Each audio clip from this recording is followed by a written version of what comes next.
So I just read something online about The Undertaker. If you don't know who The Undertaker is, I don't know how you ended up watching this video, but he's a wrestler. Uh, and he's a very well respected guy. He's retired now, and he's sort of like an elder statesman these days of wrestling. And he said something a while back about uh, I don't know if it was. I think he said specifically the product feels a little soft these days compared to when he used to wrestle, back in his heyday. Um, and he caught flack for it, and I, you know, understand that, is particularly from I read specifically Xavier Woods and Drew McIntyre, who are two great young wrestlers. Woods, I think, in particular, who, being the articulate guy that he is, pointed out that uh, the wrestlers work pretty much the same schedule that they used to, and they don't do any of the recreational drugs that they used to, which allowed them to cope, and they don't drink the way that they used to. Hopefully. Uh, so I think he said specifically just healthier life choices, but that was the implication.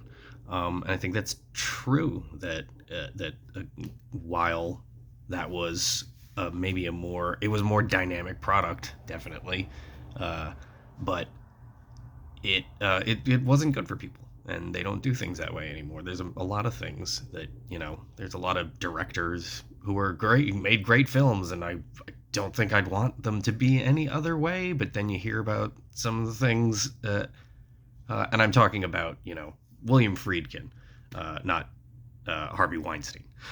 So but so anyway, the Undertaker said that the product was a little soft, and I guess recently, on his own podcast, he said that he didn't just take it back, and he didn't just, blank it out. He kind of implied that, he did mean it at the time, but he took time and saw it differently. And now, I can definitely see, like I said, as an elder guy who is a mentor to a lot of this younger generation now. um he wouldn't want to see, he doesn't want to see them, get hurt. He doesn't want to see anybody go through Hell in a Cell again. He didn't want to see Mick Foley go through Hell in a Cell. It was insane.